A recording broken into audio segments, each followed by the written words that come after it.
Thank you, President Jones. So I appreciate everything that was said here. I'm a little bit more curious about what Council Member Kathy Ward has to say about the bridge. She sort of stopped, and so I'm interested in that. And I think at this point, it seems like with the sort of conspiracy part that our legal counsel spoke about, that Supervisor Bartlett should be receiving lots of communication from her constituents at this point. That these things were drawn outside of any kind of normal process, and you know and I know that these things have to be done in public, and this seems very, very difficult to understand the transparency that we normally have to operate under. It seems difficult because it has been. It's been done behind the scenes and not in front of the board. I was on the board for 4 years. I no longer am. I'm stepping down to let another face be on the board for TCA. I think there's been at least, 14,000 letters? 30. Oh, 30,000 letters that have been sent, and our board of supervisors have been copied. So they're well aware, and I believe that's why they're trying to come up with this other alternative that goes around and doesn't go through our cities. What I wanted to say about the bridge, when I was on the board in 2015, that bridge came to us. They asked us to design it. They told us that it would not be built until there was a full approval to I-5. My vote on that bridge was contingent upon that, and so was the council member from San Juan Capistrano. We only voted to let them design this bridge so that it would be shelf ready if and when they ever got approval to I-5. What I believe is what they meant was until they got approval on their lawsuit, because in 2015 is when we approved the bridge. And in 2016, in November, is when they settled the lawsuit. And when they settled the lawsuit, this is what it said. And why I'm saying this is I want the public to know that this board could not have known about this bridge happening because there was no notice and no real public process to this bridge. It said in the settlement, TCA may take preliminary actions related to construction of the Oso Street Bridge project, including required environmental review and design activities for the bridge, laying land or right-of-way acquisitions and construction related to Los Patrones, but requires completion of an environmental review for SR 241 extension and adoption of a post-settlement alignment.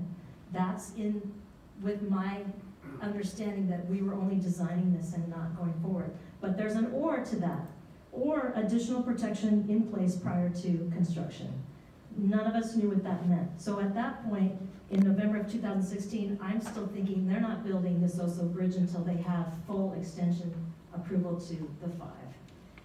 The additional protection ended up being Caltrans, came in and gave a separate protection agreement with the environmentalists that they would avoid that avoidance area. That made it so that they did not have to wait for environmental anymore and a full alignment to the 5. So after that, we approved in February and April 2016 documentation in March 2017, the board approved the cooperative agreement and the amendment between the TCA and the county.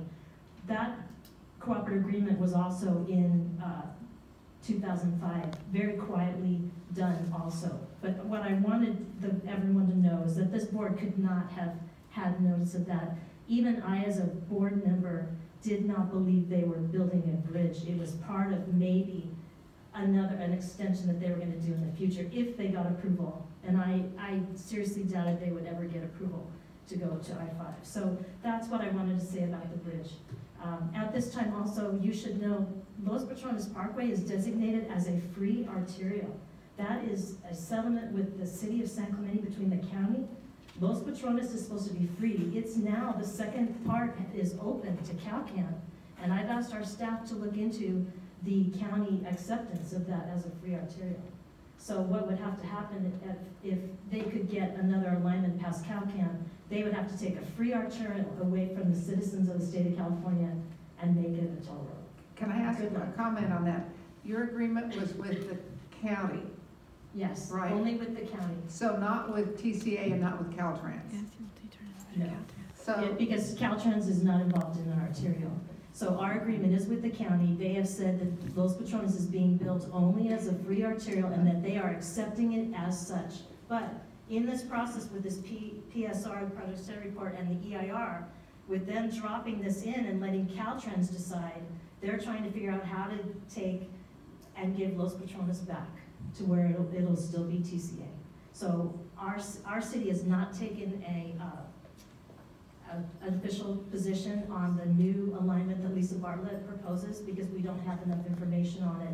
But I can tell you as a council member, it's very disconcerting to me that it's going to be modeled as a freeway because it's not even needed as, it's maybe not even needed as an arterial.